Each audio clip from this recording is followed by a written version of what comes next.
I do a lot of the residential work, and some of the clients that hire us are elderly. And one of the questions I always ask them is, how have you done it? How have you been together for 40 years? And it's amazing. The answer is always usually the same thing. And the couples say, we never go to bed mad at each other. We will not go to sleep until we communicate and talk. And I think it's a wonderful thing that that's part of communication is in a way, you know, letting someone know if you're upset with them, and just being honest with another is really important.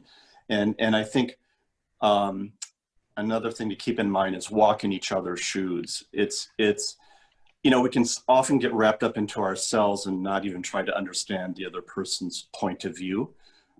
So that I think is essential to a successful business. And certainly laughter is part of that. So I guess a question I have for everyone is, we have a type of work that we do, and I'm curious, and the founding principles of that type of work came from Fred and Joe and myself.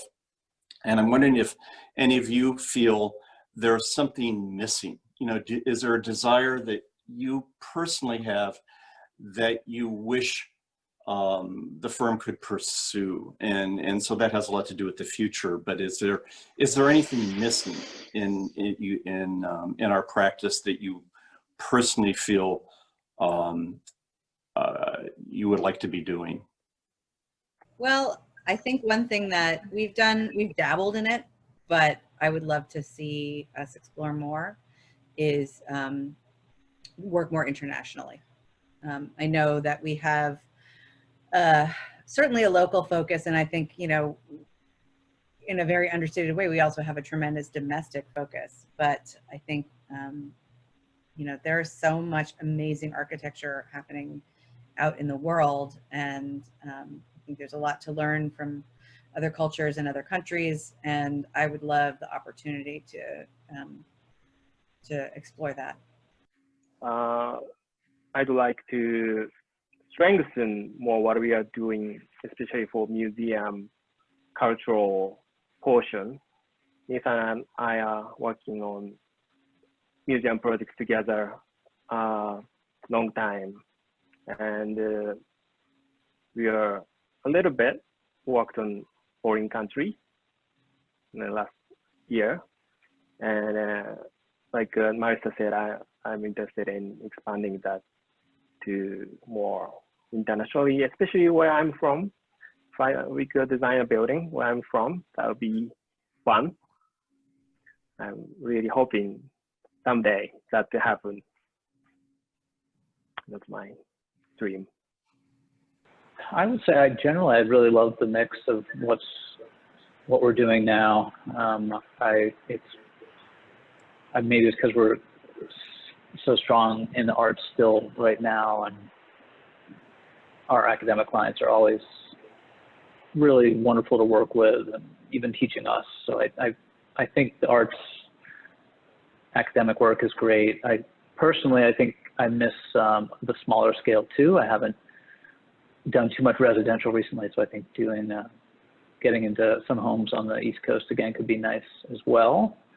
But overall, I mean, I think the other aspect I always enjoy is adaptive reuse, and we haven't done too much of that recently. So not a client type, but a project type. I think we're really good at thinking through adaptive reuse, and we have a new opportunity to do that at Princeton in a way. So yeah, I think the mix is really aligned with what I think we're good at.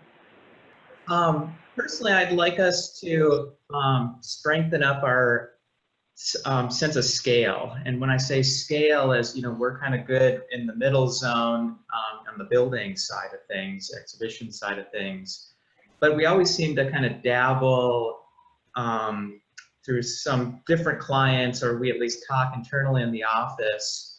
And when I say scale, I talk about kind of the larger, you know, the campus plan, the master plan, thinking of more than just the building itself, but thinking about the building, the environments, the community, and that part of the scale. And then the other end of the spectrum, we always kind of dabble in talking about, well, why aren't we designing, you know, that door handle, or why aren't we designing, you know, that window or that piece of furniture? That we kind of go back to our kit of parts in terms of those products. But I know this whole group definitely has an opinion about the items we touch or that we sit on or, you know, look through, that thinking about, you know, is there an area that we can further develop on that side of things? So it's no longer just about buildings, but it's also the environments themselves and, you know, what you're engaging. So we do have a history on the master planning side throughout the,